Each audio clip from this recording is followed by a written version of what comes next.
Hi everyone, welcome back to my channel. I'm Shamira Benson, one part of Team Benson, and it is Sunday, so that means it is time for a garden tour.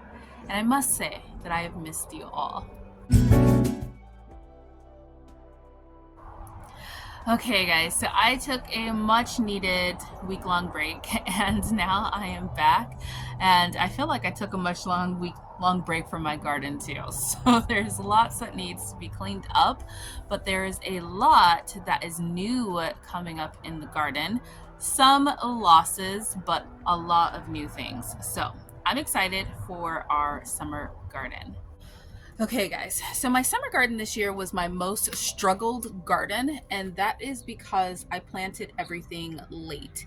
I started a lot with, I wanted to make sure I had all the things that I wanted from my spring garden, which was a lot of greens in the freezer, a lot of vitamin K, a lot of all of those different things.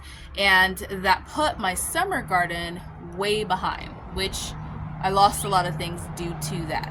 But do you think it's gonna rain?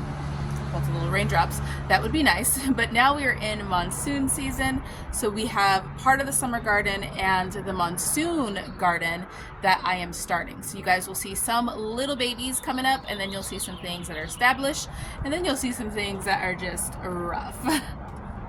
So guys, we are starting here with our early girl tomato, which I should have come on here and pulled off all of the tomatoes because our tomatoes started to cook. Yes, if you leave tomatoes out in 117 degrees, they turn into pasta sauce. But our tomato has been providing a lot of shade for our new little babies. These ones are our Pioneer bush beans. Now, Pioneer bush beans do well when you're planting them in the monsoon garden, as long as there are a lot of space and water. Now we have our okra, which is finally starting to look like it's starting to maybe do something. Here, at least this one is. We have some flowers that are getting ready to start, so that is nice. This one's a little bit behind that one, but still doing well. And then we have a little mint. I swear, this poor mint, it keeps coming back to life and then getting fried. Keep coming back to life and then getting fried. But that's the life of a sweet mint in the desert. We have our Chinese red long noodle beans. They are doing okay. They flowered, but then it got super hot, but it looks like they are starting to flower again. So hopefully we'll get some more Chinese red long noodle beans. But they're starting to fill out at the bottom, so they're starting to regrow a lot of their parts, which is going to be nice because this wasn't as thick as it needed to be before we got that strong heat. Now, the nice part about my garden is that it's a small space, but I'm always making the most out of the garden. So although we have plants that are looking a little bit rough, they are still providing shade for something else that is brand new. So the garden is always doing something, and I'm always planning out what's next for the garden. But I do need to get all of these tomatoes off because yes, this became pasta sauce. Now, I mentioned my garden was 116 degrees, which is pretty hot, but it's not the hottest Arizona's been. So we do have our shade cloth up. Now, this area, I don't have shade cloth on top of the okra, and the okra is doing just fine. Mint suffering, but the okra is doing just fine. We don't have any shade cloth going over our lemongrass, and it's still doing well. New little babies popping up here is our Malabar spinach, which we haven't had Malabar in a while, so I'm pretty excited about that. We have some echinacea hiding back there. Gotta love Sunday motorcycles, but we have some echinacea hiding back there. We have zucchini right here. This one is a pretty big one. We're still waiting for it to kind of fruit. We have some new Mexican gray squash that are popping up right here and right there. And then we have another zucchini over here that now that it's getting sun, it is starting to spread its like leaves. So hopefully it'll get this big. We'll get some squash in here, and then we will have some niceness.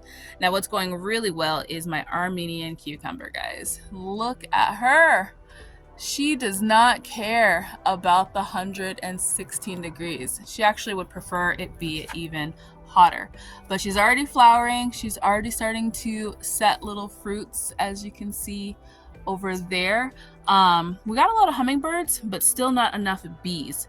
So we just need her to really focus on expanding out, which is what she's doing, and that will attract the bees. Now guys, you can hand pollinate your Armenian cucumber, but I don't want to do that this early. Most people are like right away, like trying to hand pollinate things.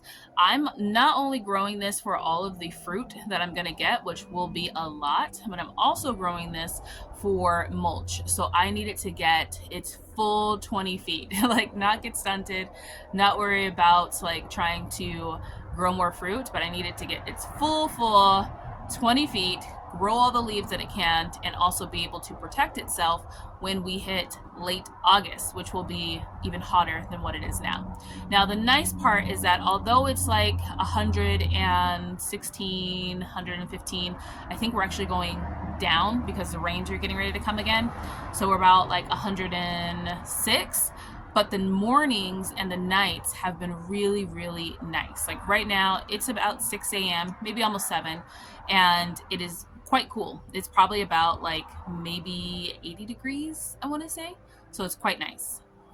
Now over here in our medicinal bed, we have some yarrow right there, and we have some evening primrose, and I don't know what that is. That actually I think might be a hollyhock. I'm not sure. We're gonna have to wait and see what flowers. My hyssop is so fried, but everything else is doing pretty good. Now we do have some black eyed peas. So I decided to use this pot one more time, and we planted out some black eyed peas. We have them there, and then we also have them in our Vego garden bed, which we have black eyed peas, and then we also have some Kentucky Wonders that are popping up too. Now below it, we do still have our potatoes that we planted, but it's too hot for them to come up. So the idea was to grow the black eyed peas, let the soil sink back down to where the potatoes are, and then let the potatoes come up and make that a potato bed again. Chop off the top of the black eyed peas once they're done, and the Chinese, or not Chinese red noodle beans, but the Kentucky Wonders, and then those will leave nitrogen in the soil. So that's what I mean by my garden is always planning for the next thing. Hopefully that all works, but it will be nice. I do like that my black eyed peas are always coming up. If you have a good like cow pea or like a hard pea, like something that you're going to leave for a long period of time to dry out, like on the plant, those do really, really well during the monsoon garden. So your cow peas, your black eyed peas, all those, get those in the ground. So guys, one of my favorite parts about the monsoon is that it'll be like sunny, like how it is right now, but you'll feel like little raindrops and you're like, where are those clouds at? It'll be like that one cloud in the sky that's just like, oh, I'll give you a little bit. Now over here we have our shishito peppers, which are going to get a complete makeover this week. I am doing it this week. It's happening. Got a little wind there. So this shishito pepper is doing great. The shade cloth fell off of this one, so it got a little crispy, but it immediately started growing itself back. Shishito peppers are pretty hardy. Now this one is going dormant. I'm gonna have to cut this one back. I might have killed this one. This one's my 2-year-old one, but I think I can kind of pull it back together. So I'm gonna cut it down and then hopefully it'll come back fully. We have Miss Eggie over here that's putting off all of her new leaves. Hopefully when it cools down in the fall, she'll be giving us some more eggplants. And then we have our Space Saver cucumber. I'm trying to grow it up this trellis. It's not really wanting to hang on to anything, but I'm trying to grow it up the trellis. It's supposed to be a small bush one, so we'll see how that goes. And then we have Big Nisi. She's one of our namesake plants. It is the baby of Miss Eggie. These ones are both Ichabod eggplants. So she's gotten a lot bigger, got over her spout with spider mites, and yeah, she's doing great. The sun really helped, like the hot temperatures helped with that one. Now we're attempting to grow turmeric.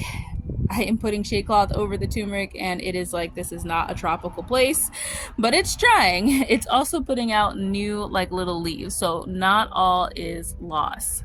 So what I've been trying to do with some of my more tropical plants is I will put the shade cloth on and then water through the shade cloth in hopes that that will create a more like tropical humid environment. This heat's ridiculous, y'all. Arizona is burning everything. Now, also tucked away back here, we have our attempts to keep our stevia alive. I'm still surprised that I even have stevia right now, so I'm excited about that. And then we have another space saver cucumber over there.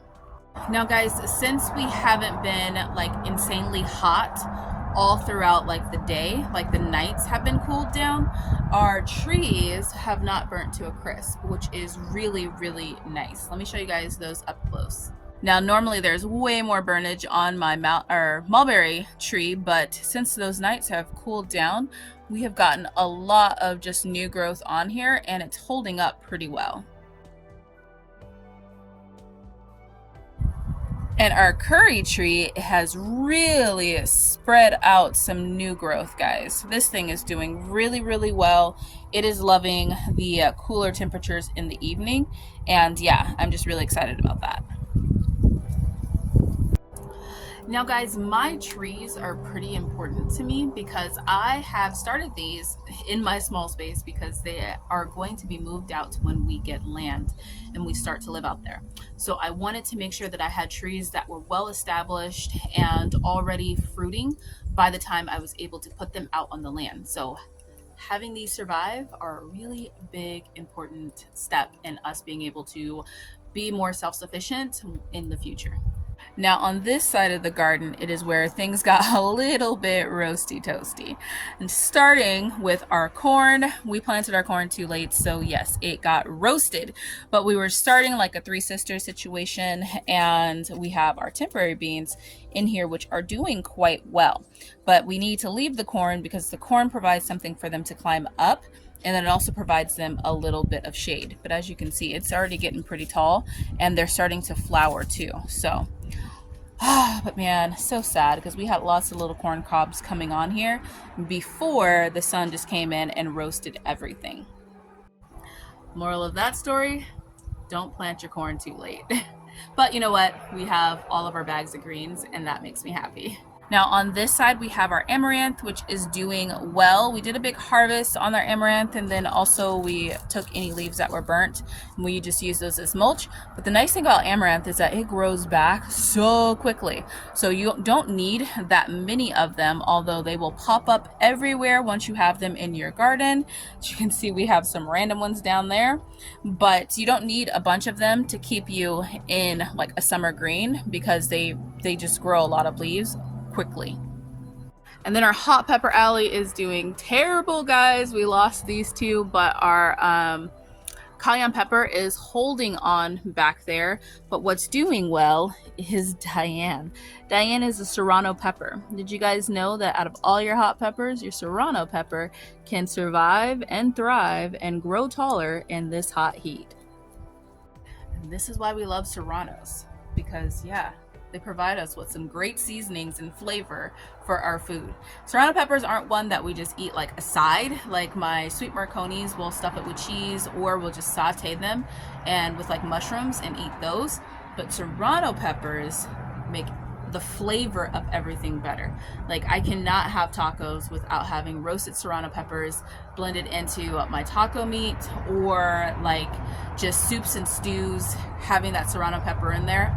Amazing. Underneath here is our Vego cascading garden bed. It only has the oregano and the chives left in there, but we do have some beans that we have started up here. Well, we planted them up there. So we're giving this a nice thick round of shade. We also have started hiding things underneath here too. Now my rosemary didn't need to be hidden really, but the sun got really pretty strong, so we just put it underneath there for the next couple of days. And then we have our soil that I don't want to just kind of roast. I want to make sure that we're saving that, so we're putting some shade cloth on that too. So yeah, guys, that is it. We have a lot of things that are planted. We planted a bunch of seeds. We have potatoes going that are planted. We have some beans, more different types of beans that are going. A tromboncino squash, that one is planted in the dirt. Well, we're getting ready to get that one planted in the dirt. So a lot more things will be coming up, but for right now, we're taking a little bit of a break and just letting the new things come in that are coming in, and letting the things that are surviving survive, and the things that have already been growing, let them continue to grow. So it's been a nice break. We have maybe like a little bit of things to harvest, like some peppers or our already paste tomatoes. And yeah, we look forward to more things coming through and another big harvest here later in our monsoon garden. But until now, we will just enjoy these nice cool mornings and the rains. Until next time, guys, grow yourselves a garden because even a small space can provide you with tons of food, even when it's 116 degrees.